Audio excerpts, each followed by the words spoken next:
Hoje eu vou começar lembrando o tema do Congresso da ABNEP 2019, Congresso Brasileiro da ABNEP, que foi em Vitória, no Espírito Santo. O tema era: o futuro chegou, e agora? Por que eu faço essa analogia? Aprendemos isso tudo sobre funções executivas. E agora? O que a gente faz com isso? Agora que a gente sabe da importância das funções executivas para o desenvolvimento cognitivo, para o desenvolvimento emocional, tá bom, o que a gente faz com isso? O futuro chegou, e agora? Aprendi sobre funções executivas, e agora? Faço o que com isso? Então, ao longo dos vídeos anteriores, a gente viu que compreender exatamente como o desenvolvimento do córtex pré-frontal contribui para o progresso das funções executivas é um grande desafio. Então, a gente tem que estudar muito. A gente viu que o desenvolvimento do controle executivo é afetado por fatores ambientais, como inter-relação, escolaridade, tipo de disciplina a qual a criança e o adolescente são submetidos. Então, precisamos pensar nisso, precisamos rever os nossos conceitos. 3. A gente viu que a suscetibilidade desse sistema neurocognitivo, que pode ser influenciado por uma ampla gama de experiências, oferece múltiplas oportunidades de estimular a competência social e emocional das crianças. A gente viu que funções executivas podem ser treinadas, desenvolvidas. Infelizmente, o oposto também é verdadeiro. Não aproveitar as oportunidades para estimular a competência social e emocional das crianças pode trazer prejuízos para a sua vida toda, no seu desempenho escolar, na sua saúde, na sua prosperidade financeira e nos índices de criminalidade da sua comunidade, a rigor do seu país, do seu mundo. A pergunta é: qual é o nosso papel nesse cenário, como família, como escola e como ciência? Nós, profissionais da saúde, representamos a ciência, mas não nós exclusivamente, os professores também. Qual é o nosso papel? Nós sabemos isso tudo, nós vimos isso tudo, está comprovado. Tá, e aí, o que eu faço com isso? Mais do que a aprendizagem precoce da leitura da aritmética, o treinamento das funções executivas faz com que as crianças lidem melhor com o seu ambiente em constante mudança, o que se torna crucial para as crianças em ambiente de alto risco. Então, além de todas as coisas que a gente falou, para a criança em ambiente de alto risco, ter na escola, que é onde toda criança deve estar, o treinamento das funções executivas é protetor. Porque essa criança que está em ambiente de alto risco é a criança que mais precisa desenvolver flexibilidade cognitiva. É a criança que mais precisa aprender a autorregular suas emoções. É a criança que mais precisa aprender a ler as emoções dos outros. É a criança que mais precisa aprender recursos para se proteger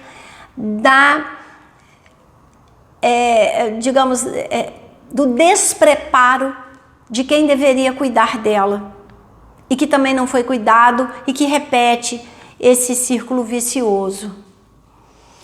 A eficiência das funções executivas prediz saúde, prosperidade econômica, baixo número de atos criminosos posteriormente na vida. Por isso, repetindo, a criança em ambiente de alto risco é a criança que mais precisa ser trabalhada no desenvolvimento das suas funções executivas. alguns componentes específicos das funções executivas também são responsáveis pela capacidade das crianças de entender o que as outras pessoas estão pensando, de ler as outras pessoas para saber o que elas podem ou o que elas precisam fazer. Que elas podem ter uma visão do mundo diferente da sua. E essa é uma habilidade indispensável para o sucesso das interações sociais. Nesse momento específico, nós como país, nós como humanidade, em várias partes do mundo, estamos vivendo a impossibilidade de conviver com a diferença. Se você não pensa igual a mim, você é meu inimigo. Se você não faz o que eu faço, você é meu inimigo. Se você não quer o que eu quero, você é meu inimigo. E isso tem uma repercussão, isso tem um poder sobre a vida da gente muito grande. Agora, quanto mais novo a gente é, maior é esse poder. Então, são meninos e meninas pré-adolescentes lançados a uma vida sexual por pressão dos outros. São crianças competindo entre si quando deveriam estar aprendendo a cooperar. São brigas, são desavenças que, ao invés de contarem com o apoio dos pais, são acirradas pelos pais. Se as duas crianças se desentendem, os pais se desentendem mais e não são capazes de resolver as questões. Todas as escolas estão falando isso pra gente. Qualquer coisa vira um tumulto, um grande problema. E ninguém mais se dispõe a ouvir, a compreender, a relativizar, a conversar, a negociar, a compreender. E tudo vai virando um transtorno. Depois de tudo que nós vivemos. Se a gente sabe disso, né? Se a gente sabe da importância das funções executivas, se a gente sabe da importância do desenvolvimento dessas habilidades, se a gente está diante da imposição de uma mudança nesse mais ou menos pós-pandemia, por que então nada ou quase nada muda nas escolas, na vida da gente? Por que nós, profissionais, não conseguimos usar o tempo, o espaço, a facilidade que a gente tem para chegar às pessoas hoje com todas essas redes sociais? Por que a gente não usa esse tempo, esse espaço para fazer o que a gente chama de psicoeducação? Ensinar aos pais sobre desenvolvimento. Por que a gente não se compromete com isso? E enquanto a gente, profissional, bem formado, que está estudando, que está ralando, enquanto a gente não faz isso, tem um monte de gente fazendo mal. Fazendo sem a devida compreensão da extensão do que está falando. Falando besteira, não é? Dando informações que não combinam com a realidade, gerando nos pais muito mais insegurança do que autoconfiança, vendendo produtos que não correspondem à necessidade, criando necessidades para vender facilidades, interferindo perigosamente no desenvolvimento das crianças. E aí eu me lembro, né, da fala: o que me preocupa não é a gritaria dos maus, é o silêncio dos bons. Então, o que me preocupa não é o barulho que as pessoas despreparadas tecnicamente, teoricamente, para a função está fazendo. O que me preocupa é que tem pouca gente preparada fazendo o que é para fazer, seja nos consultórios, nas redes sociais, nas escolas, apoiando as famílias. instruindo as famílias. Isso é a psicoeducação. Há muitos anos atrás, quando eu me aprofundei, né, no estudo do transtorno de déficit de atenção, a gente tinha, se não me engano, do grupo de Porto Alegre, do ROD, a gente tinha um manual, e esse manual para trabalhar com a criança, com a família portadora do transtorno de déficit de atenção, ele tinha a parte da psicoeducação. Essa história é velha e a gente ainda não aprendeu, e a gente ainda não ocupou esse lugar, e aí a gente ainda está deixando os pais desprotegidos, porque os pais, eles não têm obrigação de saber sobre desenvolvimento infantil, sobre funções executivas como a gente tem. E se a gente sabe, a gente tem o compromisso de ensinar, porque é importante. E nem todo mundo tem que vir fazer terapia. Mas se a escola tem psicólogo, se a mídia está cheia de psicólogo, por que a gente não está fazendo isso direito? Porque a gente não está fazendo isso direito. Os resultados mostram que a gente não está fazendo direito. Então, onde é que a gente está errando? O futuro chegou, e agora? Funções executivas estão comprovadamente entre as coisas mais importantes da gente ensinar na infância. Tá aí agora. E o que é que a gente vai fazer com isso? Existem programas de intervenção voltados para o treinamento das funções executivas. Eles podem levar a mudanças, inclusive nos circuitos cerebrais, que vai muito além de sucesso escolar, de competências socioemocionais.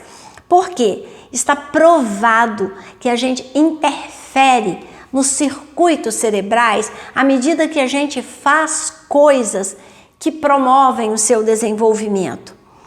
Usar esses programas de intervenção não exige altos recursos financeiros e pode ser feito em salas de aula comum com crianças a partir de 4 ou 5 anos. O que é isso? O que você pode fazer? Além dos treinamentos, né, oferecidos por softwares, você pode fazer essas intervenções com jogos, yoga, meditação, atividades esportivas, música, dança, aeróbica, contação de histórias, brincar de faz de conta, onde a criança representa diversos papéis e ela treina o exercício dos papéis da vida real, não é? Porque você vai brincar com uma criança de supermercado. Uma hora ela é a moça do caixa, outra hora ela é a pessoa que vai comprar. Então, uma hora ela dá o troco, né? Ela fala quanto é, ela faz um troco. Outra hora ela compra, ela recebe o troco e ela vai aprendendo que o dinheiro pode dar ou não dar, pode ter troco ou não ter. E é interessante que ela chuta, né? Quando ela é pequenininha, ela chuta valores e de repente um iogurte é muito mais caro do que um pacote de carne, né? Porque ela gosta, o iogurte dá a ela esse prazer, né? Essa satisfação muito mais rápido do que a carne. Então o iogurte para ela é mais caro. E aí você vai vendo como a criança pensa, como ela lê o mundo, né? Ela brincar que ela é médica igual a mãe, que ela é professora igual o pai, né? Que agora ela é grande, que no outro ela é bebê. Isso vai fazendo com que ela exercite essas funções, vai fazendo com que ela entenda o lugar do outro. Isso é básico, brincar de faz de conta. As crianças, o currículo das escolas, das crianças pequenas, deveria incluir essas atividades, né, que são agradáveis e desafiadoras ao mesmo tempo, como a yoga, música, aeróbica, dança, meditação, contação de histórias, atividade esportiva.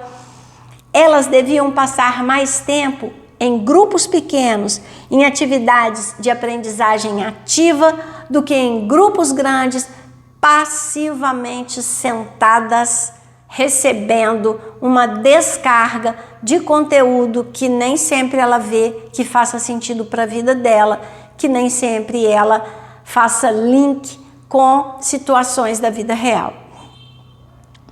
Um conjunto de estudos recentes indica que as funções executivas em crianças podem melhorar por meio de intervenções, que são aquelas que eu já falei. Existem os softwares, e aí você pode dizer, a minha escola não tem nem banheiro direito, como eu vou ter software? Mas o software é só uma coisa. As outras são jogos, yoga, meditação, participação em atividades esportivas, currículos especializados em sala de aula. Isso você pode. Isso a gente pode. As crianças de famílias de baixa renda estão entre aquelas que apresentam melhorias mais significativas quando as funções executivas são trabalhadas. Gente, isso aumenta enormemente a responsabilidade, porque as crianças de famílias de baixa renda geralmente são as crianças que estão em maior risco e elas são as que apresentam maiores progressos. É a combinação perfeita que a gente está deixando escapar. Elas são as que têm mais necessidade. Quando essa necessidade é atendida, elas são as que respondem melhor. E por que a gente não está fazendo isso? Por que a gente ainda não está fazendo isso? Por que as nossas escolas voltaram depois de 2 anos de pandemia para o mesmo modelo antigo que já não estava funcionando? Por que as notícias que chegam aqui no meu consultório são cada vez maiores e mais graves a respeito do estado emocional dos alunos nas escolas públicas e privadas? O que a gente não entendeu? Por que a gente voltou a fazer as coisas como a gente fazia antes? Se o mundo não é mais o mesmo que ele era antes. Que dê a nossa flexibilidade cognitiva. Que dê a nossa capacidade de buscar respostas diferentes para situações diferentes. Onde é que a gente deixou isso? Onde é que foi? Ou a gente nunca teve, está na hora de criar. Pelo amor de Deus, tá gritando. Está batendo na nossa porta. E isso é um meia-culpa. O que eu posso fazer? Como eu posso contribuir? O que a gente não está vendo? Por que a gente voltou a fazer as coisas como fazia antes? Se a gente não está do mesmo jeito que estava antes. Considerando que o ambiente familiar tem efeitos duradouros sobre o desenvolvimento do indivíduo, as políticas que levam em conta os ambientes mais amplos das crianças, ao invés de se concentrar somente nos contextos escolar e de cuidados infantil, podem ajudar. Em particular, os estudos de mediação indicam a necessidade de programas e intervenções que reduzam o estresse parental e aumentem o acesso das crianças a atividades e recursos estimulantes do ponto de vista cognitivo. Então é aquilo ali que eu falei. Por que a gente não faz a psicoeducação para os pais? Por que os psicólogos que atuam no serviço público não participam das reuniões de pais das escolas? Por que os psicólogos que atuam nos postos de saúde não fazem visitas às famílias, não criam grupos de psicoeducação? Porque é essa a necessidade. Diminuir o estresse parental, dar suporte para as famílias, para que as famílias possam acolher, educar, promover o desenvolvimento dos seus filhos. A gente tem uma limitação muito grande para pensar a atuação da psicologia. E depois de quase 41 anos eu observo isso. A gente acha que psicólogo é clínico. né? Se eu quero trabalhar com saúde mental, se eu não quero ser psicóloga de empresa, se eu não quero trabalhar no hospital, eu só tenho que ter consultório. E na verdade, especialmente quando eu vou para o serviço público, quando eu vou para os CAPs, quando eu vou para os PSFs, eu preciso ser uma pessoa da comunidade, eu preciso conhecer a comunidade, eu preciso visitar a comunidade, eu preciso saber como essas pessoas vivem, eu preciso fazer com que a psicologia faça sentido para elas. Eu, particularmente, tive uma das maiores escolas da minha vida fazendo rádio. Porque até hoje, já tem sei lá quantos anos que eu saí da rádio, e até hoje eu encontro pessoas que falam: como você me ajudou a criar os meus filhos? Como foi importante? E outro dia eu recebi uma pessoa que falou assim: eu ouvi todos os seus programas na rádio, eu nunca imaginei que eu fosse estar aqui no seu consultório com você. Olha, é assim, a psicologia passou a fazer sentido para ela, porque eu fui onde ela estava, enquanto ela estava lá cozinhando, arrumando a cozinha. Não estou falando, gente, que eu sou melhor que ninguém, não sei. Eu tive essa oportunidade, eu aproveitei e eu aprendi tanto quanto eu ensinei. Eu aprendi tanto quanto eu ensinei. Isso é a psicoeducação. Isso é o que as famílias precisam para poder oferecer o que só elas podem oferecer para os filhos. Nem o melhor psicólogo do mundo vai substituir uma mãe, um pai, sem essa pretensão. E olha que interessante, as crianças de família de baixa renda são aquelas que apresentam melhorias mais significativas quando elas recebem esse treinamento. Há pouquíssimo tempo atrás, eu falei num texto da Roseli Saião, né? A educação moral dos filhos.